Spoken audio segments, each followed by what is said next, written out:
Every one welcome back to our YouTube channel. അപ്പോൾ ഇന്നത്തെ നമ്മുടെ വീഡിയോ അല്ലെങ്കിൽ വിശേഷം എന്ന് പറയുന്നത് ഇന്നൊരു വിശേഷം ഉണ്ട്. എൻ്റെ ഫ്രണ്ട് ഗോപുയുടെ ചേച്ചിയുടെ കല്യാണമാണെന്ന്. അപ്പോൾ 2-3 ദിവസമായിട്ട് അവിടെ തന്നെയായിരുന്നു. മൈലാഞ്ചിടലും സൊറ പറച്ചിലും കഥ പറച്ചിലൊക്കെ ആയിട്ട് അവിടെ തന്നെയായിരുന്നു. അങ്ങനെ ഫൈനലി ഇന്നാണ് കല്യാണം. അപ്പം അങ്ങോട്ട് പോകാൻ വേണ്ടി റെഡി ആയി നിൽക്കുകയാണ്. ഇതാണ് എൻ്റെ ഔട്ട്ഫിറ്റ്, ഒരു ബ്ലാക്ക് കളർ ചുരിദാറാണ്. അങ്ങനെ ഞാൻ മണ്ഡപത്തിലെത്തിയപ്പോൾ ഒരു 10 മണിയോളം ആയിട്ടുണ്ട്. എന്നോട് 8 മണിക്ക് വരണം എന്ന് പറഞ്ഞതാണ്. പിന്നെ വളരെ കൃത്യനിഷ്ഠതയുള്ള കുട്ടി ആയതുകൊണ്ട് ഞാൻ 10 മണിക്കെങ്കിലും എത്തി. അപ്പം ഞാൻ വരുന്ന സമയത്ത് അങ്ങോട്ടും ഇങ്ങോട്ടും മാല ഇട്ട് കൊടുക്കുകയായിരുന്നു. നല്ല താമരയുടെ ഇതൊക്കെ വെച്ചിട്ടുണ്ടാക്കിയ മാലയായിരുന്നു. ആക്ച്വലി ഞാൻ കല്യാണം കാണാൻ ഭയങ്കര എക്സൈറ്റഡ് ആയിട്ടാണ് വന്നിട്ടുണ്ടായിരുന്നത്. കാരണം ഞാൻ ഈ മുസ്ലിംസിൻ്റെ കല്യാണം മാത്രമേ കണ്ടിട്ടുള്ളൂ. നമ്മുടെ ഈ എന്താ പറയുക, മാപ്പിള കല്യാണം ഇല്ലേ, അതായത് നമ്മളുടെ ഇടയിലുള്ള ആ ഒരു രീതികളും സ്റ്റൈലും കാര്യങ്ങളൊക്കെ എനിക്ക് അറിയുള്ളൂ. ഇതുവരെയായിട്ട് ഞാൻ നേരിട്ടിട്ട് ഒരു ഹിന്ദു ക്രിസ്ത്യൻ കല്യാണം കണ്ടിട്ടില്ല. റീൽസിലും വീഡിയോസിലൊക്കെ കണ്ടിട്ടുണ്ട്, പക്ഷെ നേരിട്ടിട്ട് ഇതുവരെ കണ്ടിട്ടില്ല. അപ്പം അത് എങ്ങനെയായിരിക്കും, അവിടുത്തെ കാര്യങ്ങളൊക്കെ എങ്ങനെയായിരിക്കും, ചടങ്ങുകളൊക്കെ കാണാനായിട്ട് എനിക്ക് ഭയങ്കര എക്സൈറ്റഡ് ആയിരുന്നു. അങ്ങനെ ഞാൻ എക്സൈറ്റഡ് മൂത്തിട്ടാണ് ഓടി വന്നിരിക്കുന്നത്. എനിക്ക് ഭയങ്കര ഇഷ്ടമാട്ടോ, കാരണം ഞാൻ റീൽസിലൊക്കെ കണ്ടിട്ടുണ്ട് ഇങ്ങനെ മാല ഇട്ട് കൊടുക്കുന്നത്, അതേപോലെ തന്നെ താലി ഇട്ട് കൊടുക്കുന്നത്, പിന്നെ സിന്ദൂരം തൊട്ടെടുക്കുന്നതൊക്കെ നമ്മൾ കണ്ടിട്ടുണ്ട്. അത് ഡയറക്റ്റായിട്ട് കാണുന്ന എനിക്കൊരു ആഗ്രഹമായിരുന്നു. അപ്പോൾ വന്ന് കണ്ടപ്പോൾ എനിക്ക് ഭയങ്കരമായിട്ട് ഇഷ്ടപ്പെട്ടു കേട്ടോ. നമ്മളെ കല്യാണമായിട്ട് കുറച്ചൊക്കെ സാമ്യത ഉണ്ടെങ്കിലും കുറേ ഡിഫറൻസ് ആണുള്ളത്. ഇപ്പം ഒരുക്കങ്ങളാണെങ്കിലും സ്റ്റേജ് അലങ്കരിക്കുന്ന ആ ഒരു രീതിയാണെങ്കിലും അവരുടെ ചടങ്ങുകളാണെങ്കിലും ഒക്കെ ഒരു ഡിഫറൻസ് ഉണ്ടല്ലോ. അപ്പോൾ കാണാൻ നല്ല കൗതുകമാണ്. നമ്മൾ ഇതുവരെ കാണാത്തൊരു കാര്യം ഇങ്ങനെ കാണുമ്പം, അതും നമ്മൾ നേരിട്ട് കാണാൻ ഇങ്ങനെ ആഗ്രഹിച്ചിട്ട് വരുന്നൊരു കാര്യങ്ങളൊക്കെ കാണുമ്പോൾ നല്ല രസമായിരിക്കുമല്ലോ. ഇനി എനിക്കൊരു ക്രിസ്ത്യൻ കല്യാണം കൂടി കാണുന്നുണ്ട്. അത് ഞാൻ TV-യിലൊക്കെ കണ്ടിട്ടുണ്ട്. അപ്പോൾ അതും ഒന്ന് നേരിട്ട് കാണുന്നുണ്ട്. അപ്പം കല്യാണം കാണാനായിട്ട് നല്ല രസമായിരുന്നു. ഇപ്പോഴത്തെ കല്യാണങ്ങളൊക്കെ മോണിറ്റൈസ് ചെയ്യണത് ആരാ? ക്യാമറാമാൻ അല്ലേ? ക്യാമറാമാൻ പറയുന്ന സ്ഥലത്ത് നിന്നിട്ട് വേണം നമ്മൾ എല്ലാ കാര്യങ്ങളും ചെയ്യാനായിട്ട്. പണ്ടൊക്കെ ആയിരുന്നെങ്കിൽ നല്ല സ്ഥലം നല്ല സ്ഥാനം എന്നൊക്കെ പറയുന്നു. ഇപ്പം അങ്ങനെയല്ല. ക്യാമറക്ക് നല്ല വെളിച്ചം കിട്ടുന്ന സ്ഥലം, നല്ല ഫോട്ടോ കിട്ടുന്ന സ്ഥലം. കാരണം ഒരു കല്യാണം കഴിയുമ്പോൾ നമുക്ക് മെയിനായിട്ട് വേണ്ട സാധനം എന്താണ്? നല്ല നല്ല കുറേ ഫോട്ടോസ്. അപ്പം ക്യാമറാമാൻ തീരുമാനിക്കും നമ്മൾ എവിടെ നിൽക്കണം, എന്ത് ചെയ്യണമെന്ന്. ഇത് ഇഷ്ടപ്പെട്ടില്ല, റീടേക്ക് എന്ന് പറഞ്ഞിട്ടുണ്ടെങ്കിൽ കെട്ടിയ താലി ഊരിയിട്ട് രണ്ടാമതും കെട്ടേണ്ട അവസ്ഥയാണ് ഇപ്പൊ പോണ കാലത്ത് അല്ലേ. അപ്പതേ ചേട്ടൻ ചേച്ചിക്ക് പുടവ കൊടുക്കാണ്. അപ്പോഴേക്കും ചേച്ചിയുടെ അച്ഛനും അമ്മയും എല്ലാവരും ഇവിടെ എത്തിയിട്ടുണ്ട്. അങ്ങനെ പുടവ കൊടുക്കൽ ചടങ്ങാണ്. നമ്മളെ മുസ്ലിംസിന്റെ കല്യാണത്തിൽ ഇത് കൊടുക്കുമല്ലോ, നമ്മൾ ലെഹങ്കയൊക്കെ തലേന്ന് കൊണ്ടുവന്ന് കൊടുക്കല്ലോ ചെക്കൻ്റെ വീട്ടിൽ നിന്ന്. അപ്പം അതൊക്കെ ഒരു കണക്കിന് ഏകദേശം ചില കാര്യങ്ങളൊക്കെ എനിക്ക് കുറേ സാമ്യത ഉള്ള പോലെ തോന്നിയിട്ടുണ്ട്. കുറേയൊക്കെ നല്ല വ്യത്യാസങ്ങളുണ്ട്, നല്ല രസമുണ്ട് കാണാനായിട്ട്. കുറച്ചും കൂടി ഡിഫറെൻ്റ് ആയിട്ടുള്ള കാര്യങ്ങൾ കാണുമ്പോൾ നമുക്ക് കൗതുകങ്ങൾ കൂടുതലായിരിക്കും. കയറി വരുമ്പോഴുള്ള ആ സ്റ്റേജും ലൈറ്റും ഇതൊക്കെ കണ്ട് കാണുമ്പോൾ തോന്നും ഞമ്മക്കൊരു കല്യാണം കണ്ട് കഴിച്ചാലോടാന്ന്.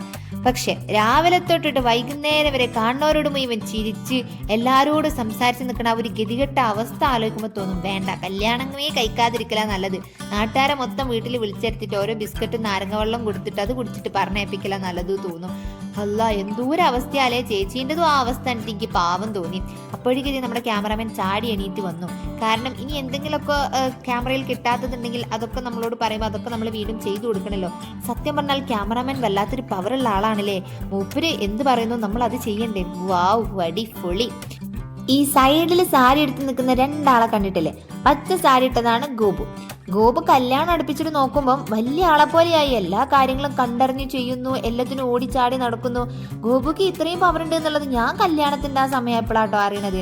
പിന്നെ എല്ലാവരും ഗ്രൂപ്പ് ഫോട്ടോ ഒക്കെ എടുക്കലായിരുന്നു. ചെക്കൻ്റെ പെരക്കാരും പെണ്ണിൻ്റെ പെരക്കാരും ഒക്കെ പാടെ നിന്നിട്ട് ഫോട്ടോ എടുക്കായിരുന്നു. നമ്മളെ പെണ്ണുങ്ങൾ പിന്നെ എവിടെ ഇരുന്നിട്ട് അത് കൊള്ളാലേ ഇത് കൊള്ളാലേ അങ്ങനല്ലേ ഇങ്ങനല്ലേ എന്നൊക്കെ പറഞ്ഞൊരു 10 പറഞ്ഞിട്ടില്ലെങ്കിൽ ഒരു സമാധാനം ഇല്ലാത്തതുകൊണ്ട് ഇവിടെ ഇരുന്നിട്ട് അങ്ങനെ പറഞ്ഞുകൊണ്ട് നിൽക്കുകയാണ്. പിന്നെ ചെക്കനും പെണ്ണും ഒറ്റയ്ക്ക് നിന്നിട്ടുള്ള ഫോട്ടോസ് എടുപ്പായിരുന്നു. ഇതാണ് അപ്പം നമ്മുടെ കല്യാണ ചെക്കനും പെണ്ണും ഒട്ടുഞ്ഞ് കണ്ടില്ല എന്നാരും പരാതി പറയല്ലേ. അങ്ങനെ ഓല് ഫുഡ് കഴിക്കാനായിട്ട് പോയി നിൽക്കുന്ന സമയത്ത് കുട്ടിപ്പട്ടാളംസ് വന്നിട്ടുണ്ട്. കുട്ടിപ്പട്ടാളംസ് ആയിരുന്നു കേട്ടോ, നല്ല ക്യൂട്ടായിട്ടുണ്ടായിരുന്നു കാണാനായിട്ട്.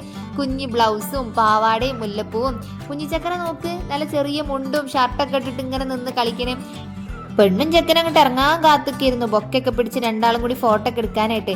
ഈ ഒരു സിറ്റുവേഷൻ നമുക്ക് റിലേറ്റബിൾ ചെയ്യാൻ പറ്റും. കാരണം നമ്മളും പണ്ട് ചെറുപ്പത്തിൽ ഇങ്ങനെ ആയിരുന്നല്ലോ, ചക്കക്കൂട്ടാൻ കണ്ട കുട്ടികളെ മാതിരി പെണ്ണും ചെക്കനും പോയാൽ ബൊക്കും മാലൊക്കെ എടുത്ത് വേഗം വേഗം ഫോട്ടോ എടുക്കലേ. പിന്നെ ഇന്ത മോന്തകൾ നിങ്ങൾ എല്ലായിടത്തും പാത്തിട്ടുണ്ടാവില്ല, നമ്മളെ വീഡിയോസിൽ കുറേ ആയിട്ട് ഉള്ളത് തന്നെയാണ്. നമ്മളെ ഗ്യാങ് ആണിത്, ഗ്യാങ്. പിന്നെ ഇതിൽ ആകെ നിങ്ങൾക്ക് അറിയാത്ത ആളെന്ന് പറഞ്ഞിട്ടുണ്ടെങ്കിൽ അങ്ങേ അറ്റത്തിരിക്കുന്ന നമ്മുടെ ആ ഒരു ചേട്ടനെ ആയിരിക്കും. ഞാൻ പറഞ്ഞിട്ടല്ല നമ്മളെ കൂട്ടത്തിലൊരു സന്തൂർ മമ്മി ഉണ്ട് എന്നുള്ളത്. അപ്പം മമ്മിയുടെ ഹസ്ബൻഡാണ് ആ കാണുന്നത്. ഇത് ഞങ്ങൾക്ക് സന്തൂർ മമ്മി ആണെങ്കിൽ അപ്പം നമുക്കത് സന്തൂർ പപ്പയാക്കാം. വേണ്ടല്ലേ, അത് കുറച്ച് ഓവർ ആവില്ലേ, വേണ്ട പാവല്ലേ. അപ്പം ഞങ്ങൾ എല്ലാവരും കൂടി കുറച്ച് നേരം ഇരുന്ന് കഥയൊക്കെ പറഞ്ഞു. അപ്പോഴേക്കും ഇതേ കേക്ക് കൊണ്ടുവന്നു. ചെക്കനും പെണ്ണും കൂടി കേക്കൊക്കെ കട്ട് ചെയ്യാണ്. കേക്കൊക്കെ ഇതേ അങ്ങോട്ടും ഇങ്ങോട്ടും വായിലൊക്കെ വെച്ച് കൊടുക്കുന്നുണ്ട്. ഇതൊക്കെ കാണുമ്പോഴാണ് ഒന്നൊക്കെ കെട്ടിയാലോ എന്നൊക്കെ ഒരു തോന്നൽ വരുന്നത്. വേണ്ട, ഞാൻ വെറുതെ തമാശ പറഞ്ഞതാട്ടോ. ഇനി അതിനാരും ഇനി ഇരുന്ന് ട്രോളാൻ നിൽക്കണ്ട. ഞാനിപ്പോൾ ഫോൺ പൊന്തിച്ച എല്ലാവർക്കും ഭയങ്കര പേടിയാണ്. വീഡിയോ എടുക്കുകയാണല്ലോ, അപ്പോൾ മാന്യമര്യാദയ്ക്ക് ഇരിക്കണമല്ലോ എന്നുള്ളൊരു പേടിയാണ്. പിന്നെ അതേ ചെക്കനും പെണ്ണും ഫുഡൊക്കെ കഴിക്കാൻ ഇറങ്ങിയ സമയത്ത് നമുക്ക് എവിടെയെങ്കിലും നല്ല ഫോട്ടോ എടുക്കാൻ പറ്റിയ ലൊക്കേഷൻ ഉണ്ടോ എന്നൊക്കെ തപ്പിയിട്ട് ഞാനും അനും കൂടി ഇറങ്ങിയതാണ്. ഒരു പള്ളി ഹാളിൽ വെച്ചിട്ടായിരുന്നു കല്യാണം ഉണ്ടായിരുന്നത്. അപ്പോൾ അതിൻ്റെ ഈ ഒരു ഭാഗത്തായിട്ട് കുറേ കുട്ടികൾക്കുള്ള കിൻഡർ ഗാർഡൻ ഒക്കെ കണ്ടിട്ട് ഞങ്ങൾക്ക് പിന്നെ ഇതൊക്കെ തന്നെ ധാരാളം. പക്ഷെ മര്യാദയ്ക്ക് ഒരു ഫോട്ടോ എടുക്കാൻ ഇറങ്ങിയപ്പോൾ എന്തേ മഴ ചതിച്ചു. മഴ അങ്ങ് പെയ്തു, വല്ലാത്ത മഴയായിരുന്നു. ഇനിയിപ്പോൾ ഒന്നും പറഞ്ഞിട്ട് കാര്യമല്ല, മഴയും കൊണ്ട് അവിടെ നിൽക്കരുത്. കഴിഞ്ഞാലും ഇനിയിപ്പോൾ എന്തെങ്കിലുമൊക്കെ എടുക്കാൻ പറ്റുള്ളൂ. ഇതിപ്പോൾ ഫോട്ടോ കിട്ടിയിട്ടില്ല ഗൈസ്. ഇനിയിപ്പോൾ ചോറിൻ്റെ മണം ഇങ്ങനെ വരുന്നുണ്ട്. ഇനിയിപ്പോൾ ചോറെങ്കിലും കിട്ടുമോ അത് ആലോചിച്ചിട്ട് ഇങ്ങനെ നിൽക്കണം. അവിടെയാണ് ഹാള്. ആ ഹാളിലാണ് കല്യാണം ചോറ് കൊടുക്കലൊക്കെ. നമ്മൾ ഫോട്ടോ എടുക്കാനായിട്ട് ഇപ്പുറത്ത് വന്നിട്ട് ഇവിടെ പെട്ടു. ഈ മഴ ഒന്ന് നിന്നാലേ നമുക്ക് അങ്ങോട്ട് ഓടാൻ പറ്റുള്ളൂ. ഓടൽ എന്ന് പറഞ്ഞാൽ കുറച്ച് റിസ്ക് ആണ്. ബിക്കോസ് നമ്മൾ ഹീൽ ചെരുപ്പാണ് ഇട്ടിക്കുന്നത്. ഊരിയും കുത്തി വീണിട്ടുണ്ടെങ്കിൽ നാട്ടുകാരെല്ലാവരും ഇടയിൽ നാണം കെടും. വേണ്ട, എന്തിനാണ് ആവശ്യമില്ലാത്ത പണിക്ക് നമ്മൾ നിൽക്കുന്നത്.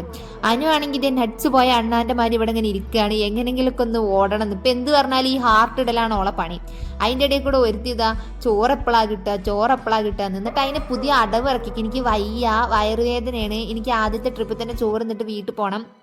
അടവ് ഫുള്ള് അടവാണ്. എന്നിട്ട് അത് പറയുമ്പോൾ പറയാം എനിക്ക് അങ്ങനെയൊന്നുമില്ല, എനിക്ക് വയ്യാത്തോണ്ടാണെന്ന്. ഏതാ നോക്ക്, ഉഡായിപ്പിന്റെ ഉസ്താദുമാരാണ് നമ്മളെ കൂട്ടത്തിൽ എല്ലാവരും. വയറുവേദന ഉള്ള ആളാണ്, പക്ഷെ തട്ടിട്ട് ഇങ്ങനെ ഒളിഞ്ഞു നോക്കാനും അത് കളിച്ചാനും അപ്പോഴും നോക്ക് വയറുവേദന അല്ല, അപ്പോഴും നോക്കും ഒരു പ്രശ്നമില്ല. ചോറിന്റെ മണോ അല്ലെങ്കിൽ ചോറിന്റെ ചെമ്പട്ടിയോ തുറക്കുമ്പോൾ എനിക്ക് ആദ്യത്തെ ട്രിപ്പിൽ തിന്നണം, എനിക്കിപ്പോൾ തന്നെ പെരി പോകണം, അതൊക്കെയാണ് ഓളെ പറച്ചില്. അങ്ങനെ നിൽക്കുമ്പോഴാണ് പെട്ടെന്നൊരു ചേട്ടൻ വന്നിട്ട് പറഞ്ഞത് ചോറ് വിളമ്പിയിട്ടുണ്ട്, വരൂ മക്കളേന്ന്. അപ്പോഴേക്കും ആദ്യത്തെ ട്രിപ്പിലേക്ക് ഇരിക്കാനായിട്ട് ഇറങ്ങി ഓടണം. കസേര നോക്ക്, ഒന്നിൽ പോലും മനുഷ്യന്മാർ ഇരുന്ന് തുടങ്ങിയിട്ടില്ല. ആദ്യം ഇരിക്കാൻ ഓടണത് ഓളാണ്. പിന്നെ ഓള് പോണ സ്ഥിതിക്ക് പിന്നെ നമ്മളും കൂടി ഒപ്പം പോയിരുന്ന് തിന്നില്ലെങ്കിൽ മോശമല്ലേ. അപ്പോഴേക്കും ബാഗൊക്കെ കൈ പിടിച്ച നിഷുക്ക് വേവലാതി. ദൈവമേ, ഇനിയിപ്പോൾ എനിക്ക് ചോറ് കിട്ടൂല എന്ന് പറഞ്ഞാൽ നിഷു ബാഗൊക്കെ അവിടെ കൊണ്ടുപോയി വെച്ചിരിക്കണം. അങ്ങനെ നമ്മൾ ചോറ് ഉണ്ണാനായിട്ട് ഇരിക്കുകയാണ്. ബിരിയാണിയാണ് ഗൈസ്.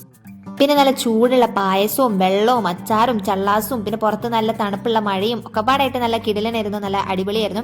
ഇങ്ങനെയൊന്നും അല്ല ഗൈസ്, ഇരുന്ന് വെട്ടി വെട്ടി വിഴുങ്ങും. ഇറച്ചിയൊക്കെ തൊണ്ടേ കുടുങ്ങണ മാതിരിയാണ് ഓരോന്ന് തിന്നുക. പിന്നെ ക്യാമറ ഓൺ ആയതുകൊണ്ട് അങ്ങോട്ട് പറ്റുന്നില്ല അവർക്ക്. അങ്ങനെ നമ്മൾ നല്ലോണം ഫുഡൊക്കെ കഴിച്ച് കഴിഞ്ഞ് ചേച്ചിനോടും എല്ലാവരുടെയും യാത്രയൊക്കെ പറഞ്ഞ് തിരിച്ചതേ ബസ്സിൽ വീട്ടിലോട്ട് പോവുകയാണ്. അപ്പം ഇന്നത്തെ വിശേഷത്തിലുള്ളൂ.